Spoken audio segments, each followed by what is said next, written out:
Olá, meus caros! Hoje nós vamos tratar de adicional de insalubridade e adicional de periculosidade.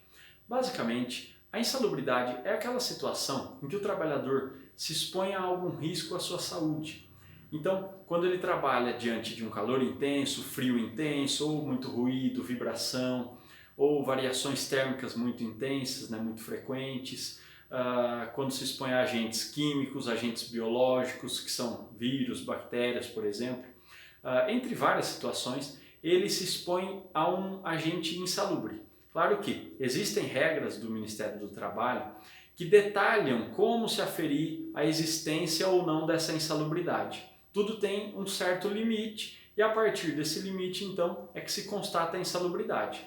Claro que diante desse risco que o empregador está colocando o empregador ele é obrigado a fornecer os equipamentos de proteção individual para amenizar essa insalubridade ou até para eliminar totalmente, neutralizar essa situação de insalubridade.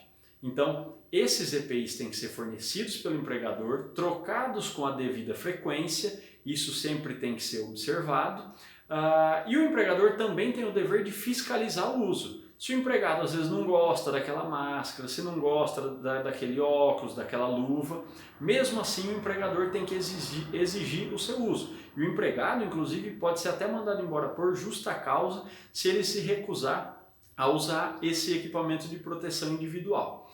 Tá?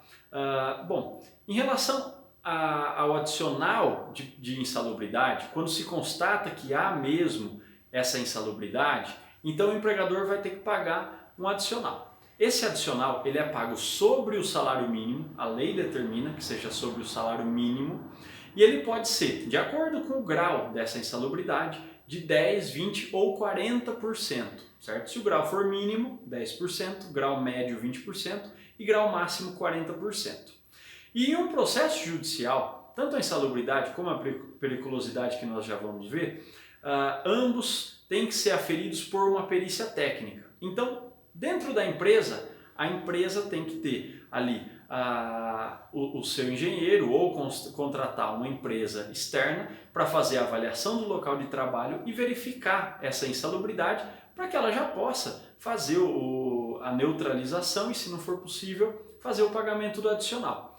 Mas se eventualmente a empresa não pagava esse adicional de insalubridade ou periculosidade, no processo do trabalho, depois que se entrar com esse processo, é que vai ser feita uma perícia no local de trabalho para se verificar a existência da insalubridade e, se for o caso, o seu grau, certo?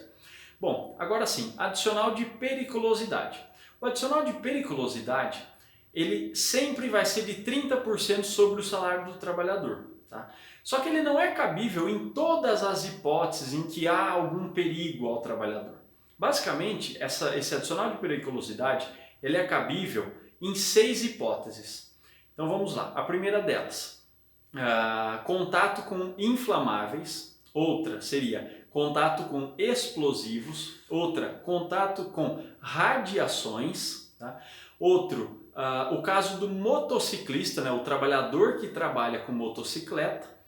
Outra situação é do vigilante patrimonial, que também se expõe ao risco de certa forma. E outra seria o eletricitário, o eletricista, que trabalha ali nesse risco iminente. Tá? Então não é qualquer situação de risco à vida ou à saúde do trabalhador, e sim um risco acentuado, mas que também esteja registrado na lei como concedente de adicional de periculosidade, certo?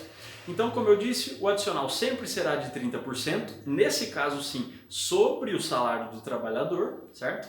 E um detalhe aqui para a gente fechar, o adicional de insalubridade e de periculosidade não podem ser acumulados. Então, se o empregado trabalha em um calor intenso, por exemplo, um ruído intenso, diante dessas situações, e ao mesmo tempo trabalha com eletricidade, ele vai ter que optar aquele que for mais benéfico a ele. Aquele que ele optar vai ser pago em detrimento do outro. Isso é muito criticado, mas atualmente é o entendimento do Tribunal Superior do Trabalho.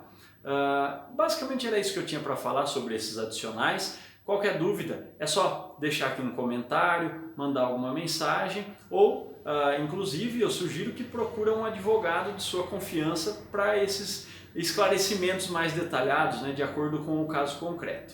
Então, é isso, pessoal. Aguardem os próximos vídeos. Até logo!